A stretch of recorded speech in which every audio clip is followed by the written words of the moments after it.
Meron na naman tayong natuklasan na budget-friendly staycation dito sa Azur Urban Resort Residences. Dito nga pala sa Azur ay sobrang ganda at malaboraka yung tema. At di lang yun guys, may pa-wave pool nga din po pala sila rito. At tapos, ito nga din ang kauna-unahang man-made beach resort dito sa lugar ng Pilipinas. Dito nga pala kami guys nagstay sa Espacio by Kate. At dito nga sa halagang 667 pesos mo per pax o per head if 6 pax kayo ay makakapag-staycation na nga kayo dito sa bagong bukas na unit na Maui Tower City View. 2 days and 1 night na nga din po pala yun guys. At tapos good for 6 packs na nga din po pala ito plus 1 kid below 3 feet for free. Pagpasok nyo nga pala dito sa loob ay bubungad agad sa inyo yung bango ng unit nila. Tapos makikita nyo nga din po pala agad dito yung sofa bed, table, mirror, and TV. Nandito na nga din po pala yung dining area nila. Tapos sa gilid naman nito ay nandito naman yung kitchen na kumpleto sa mga kitchen utensils and cookware. May card and board games na nga din po pala sila dito. Tapos meron na din sila ditong mini portable karaoke. Sobrang na-enjoy ko nga po pala kumanta dito dahil nasa tapat ko na mismo yung laki ng TV nila. Nandito na nga din po pala yung CR nila na may hot and cold shower. Pag wala nga po pala kayong dalang tsinelas ay meron naman po sila dito niyan. May wifi na nga din po pala sila dito at tapos may guest kit and towels na din. May 2 bedroom na nga din po pala sila dito at may malaking balcony. Sobrang dami ko na nga din po palang nasabing dito kasi dito nga ay kumpleto na. Baka Espacio by Kate yan. Ha. Nga pala guys, may aircon na din sila sa 2 bedroom at may pull out bed single. Sakto yung pull out bed single na yan para sa mga single. Ha. Joke lang, sinigang. Sa mga gusto nga po pala mag-book sa Espacio by Kate ay i-PM nyo lang po ang kanilang page. Diyan lang po kayo mismo magre-reply o mag-PM guys para makaka-sure kayo na legit at ilalagay ko naman din yan sa comment section yung page nila. Marami na nga din po pala ang nag-book dyan guys at sobrang gaganda ng mga review. Napaka-friendly nga din po pala ng mga staff nila at sobrang mahahaba ang pasensya. At yung mga cleaner nila ay very passionate. Ang espasyo nga daw pala guys means space kung saan you're creating your own space in your memory sa lugar. A place that going out is a plus dahil nga naman hindi mo na naisipang lumabas kapag nasa loob ka na. Dahil sa napaka-chill nito, calm at relaxing ng vibe. So if you want to escape and find your own space, let's go na sa Espacio by Kate. At ayun na nga guys, hanggang dito na nga lang din po pala tayo. Kung nakukulangan man kayo sa impormasyon ay ilalagay ko na lang po sa comment section. So ayun lang. Peace. So again, this is Ajak TV. Thank you for sunshine, thank you for rain, thank you for joy.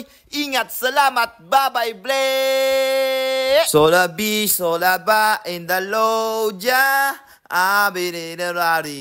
Ayun yung kasi yung kinanta ko kanina sa video, okay. Bye-bye!